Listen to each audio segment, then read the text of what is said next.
Absolutely, appreciate it. Mr. Chairman and committee members, let me thank you for the time to address Senate Bill 68 on behalf of Medical Association of Georgia. I'm Brett Cannon. I'm a physician. I moved to Georgia in 1997 to complete residency in emergency medicine. I've been on medical staffs and treated patients across the state and currently reside and practice in the metro area. I also have a law degree and admitted to the state bar. I'm the current president of the Georgia College of Emergency Physicians and also the chair of MAG's Lawsuit Reform Task Force. Is that a bit better? All right, thank you. For more than a decade, we've been experiencing widespread and fundamental disparity in the civil justice system that has had a significant role in creating a crisis in delivery of health care, both related to access and the substantially increased costs of care.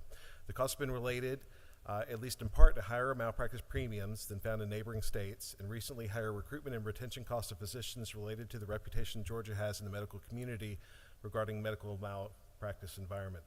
The reforms proposed in Senate Bill 68 would have a very real impact in addressing this crisis, not only in healthcare, but for businesses and industries across the state. Over the past 18 months, MAG has studied what neighboring states have done, talked with physicians, hospitals, insurers, and legislators with the goal of finding common sense and balanced solutions. We feel that Senate Bill 68 achieves those goals and moves us closer to parity with nearby states on the issues of civil justice and still protects patients' access to the courts. And to be clear, patients and plaintiffs should have that access. There's a necessary balance, though, between adequately compensating patients in a system that is so punitive and unfair that it discourages physicians from practicing or seeing complex patients or going into high-risk specialties or moving to rural areas with scarce backup or even moving into the field of medicine and making it less attractive for our best and brightest students to pursue. I believe these bills will improve access and quality by making Georgia a more attractive place to practice medicine than it is currently.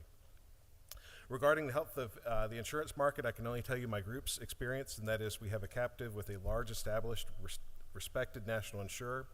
Based on the review of the claims history, it was determined this past December that the captive was underfunded by millions, $13 million for 2023 and $28 million for 2024. This is in excess of what was collected from policy and truly affects and threatens my practice's ability to remain viable.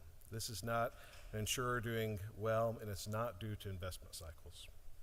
Regarding the sections being focused on today, I would note that medical malpractice trials are increasingly complex, often employing battle of experts and complicated medical issues.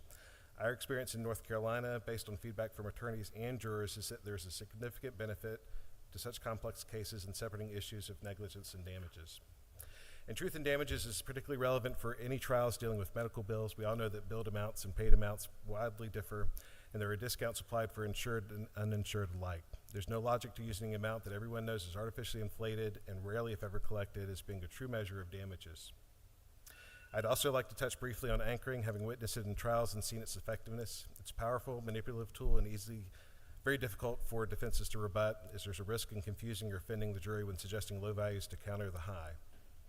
I'd like to, if I can, 30 seconds just to touch on two anecdotes, and that is, as the previous speaker noted, that for years we've had physicians that I'd interview and they would ask about MRIs and CT access and cardiac caths and nursing staffing, but several years ago that switched, and the questions are not only about Georgia's malpractice environment in general, but specific cases. The SSRI case that was worth $20 million, the tooth that was worth $50, the cast case that was worth $9.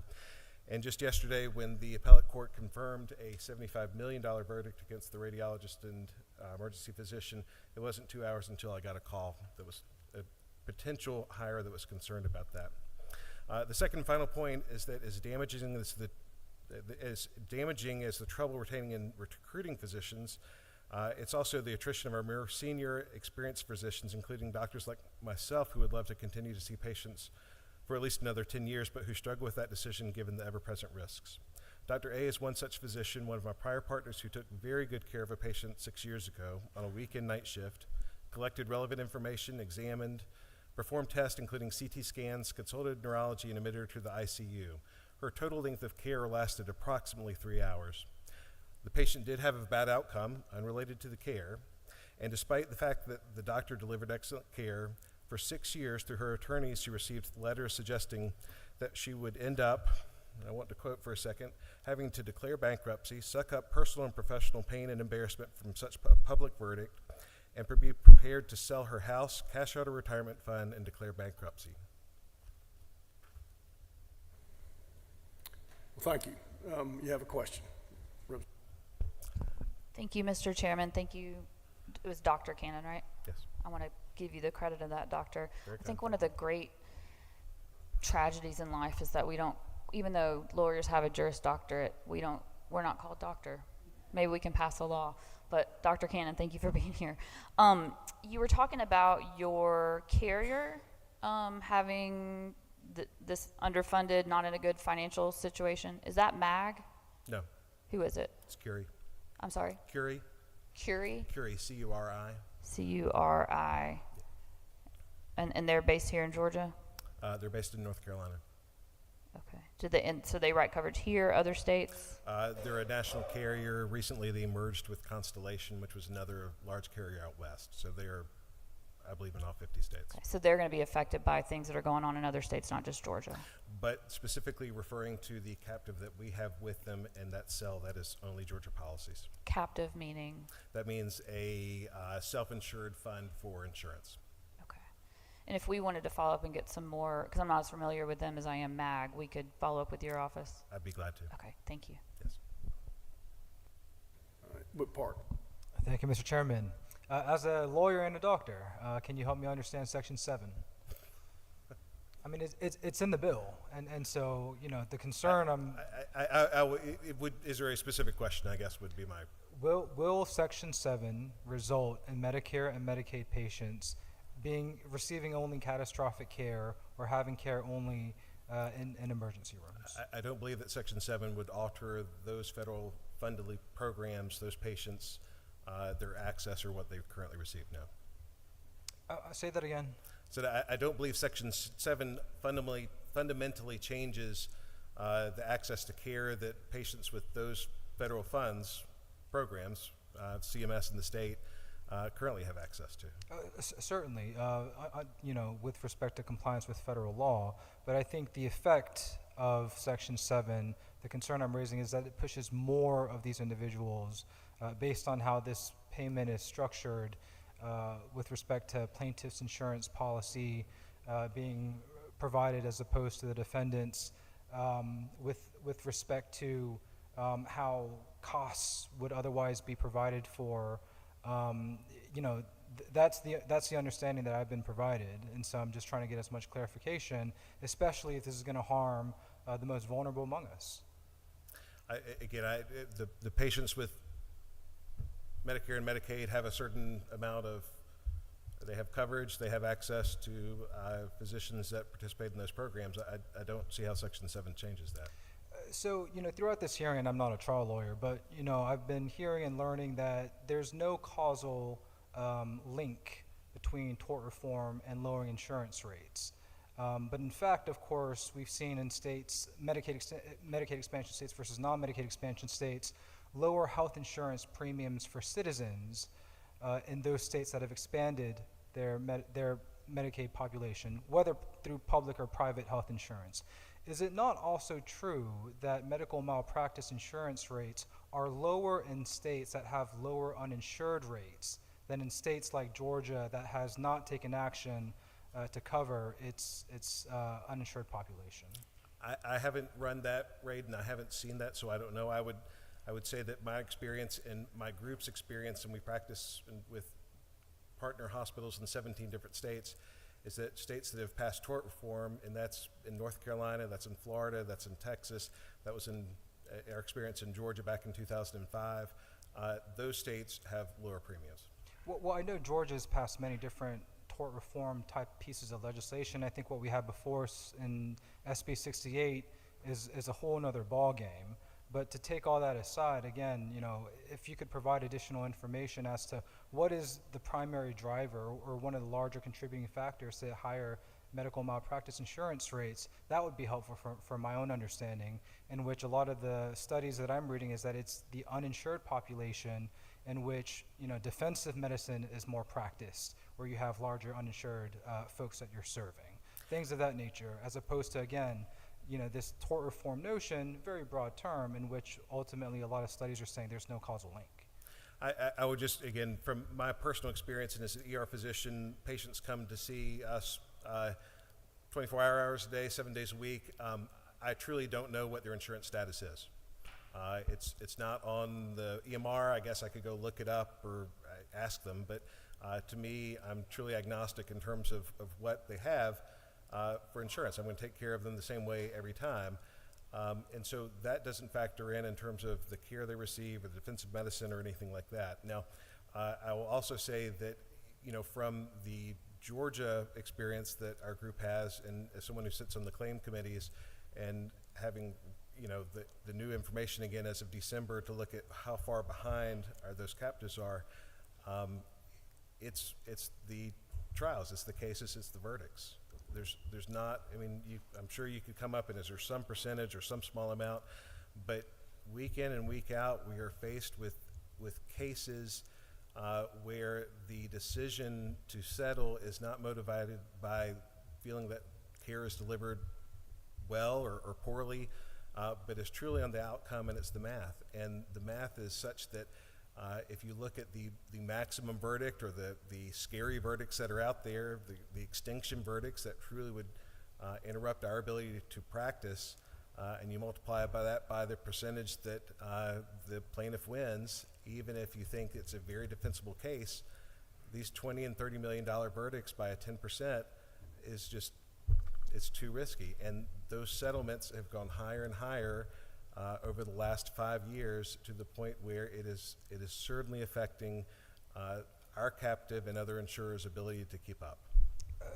Last comment, at least per the math and the information that I've been provided, payout per physicians have been roughly flat since 1992 to 2003. So again, I'm trying to get a better understanding as to how best we as a legislature, what actions we could take to address some of these really significant challenges, in which I think more than anything, it is our large uninsured population that continues to drive a lot of these challenges.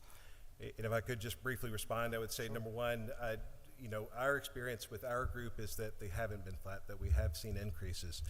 The second thing, and this gets back to kind of our difficulty with recruiting and retaining, Georgia is a net exporter of medical students, it's a net exporter of residents, and it's certainly not the only issue, but in more often than not, it is an issue.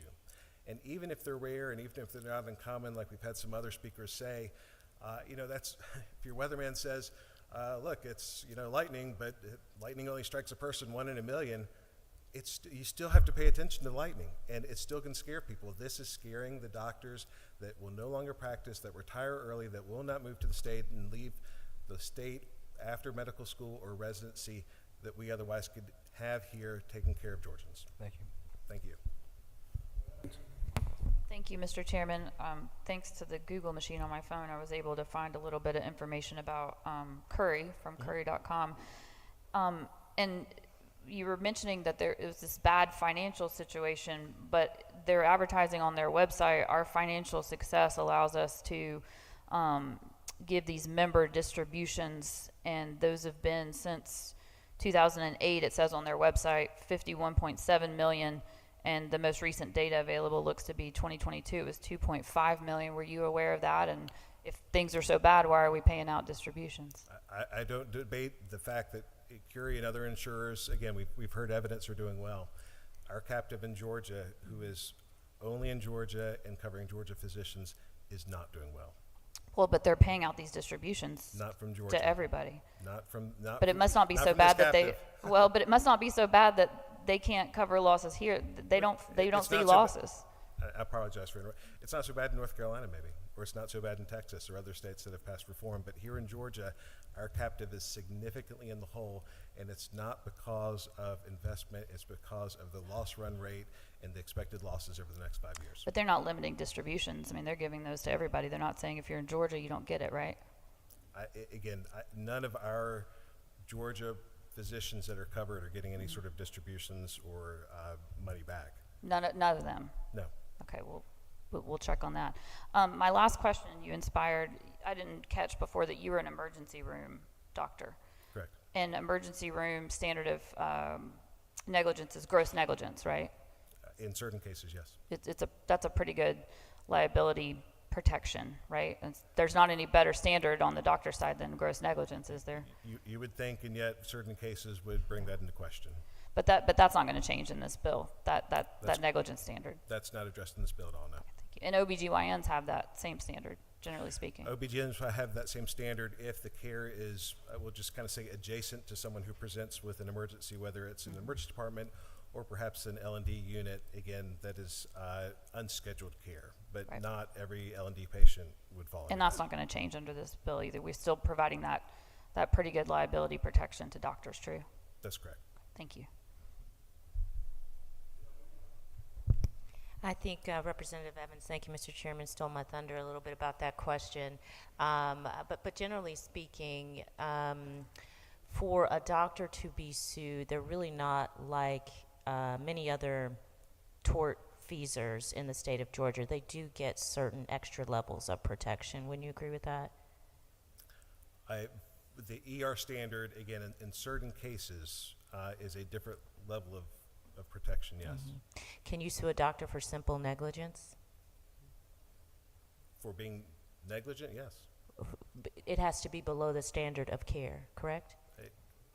Yes. Right, and in order to sue a doctor, you have to get another doctor to give the opinion that that doctor performed below the standard of care. Is that also correct? And I would say that the numbers in these lawsuits and the verdicts that are being given out have created a situation where plaintiffs' attorneys have a cadre of doctors who will say anything for money. Okay, but I guess the question is, in order for you to even sue a doctor, unlike any other person, Yes, like you have an affidavit of merit for the lawsuit. correct. And so, is it just plaintiffs' lawyers who are using experts that are, or is this like is there data to support that plaintiffs' lawyers are using, I guess, experts that are not credible at a higher rate than defense lawyers? You seem to poo-poo another doctor's opinion. Well, I've read a lot of affidavits, so that's all I can tell you about that. Okay, thank you. All right, you have no further questions? Thank you. Thank you. All right, that's the last of our witnesses.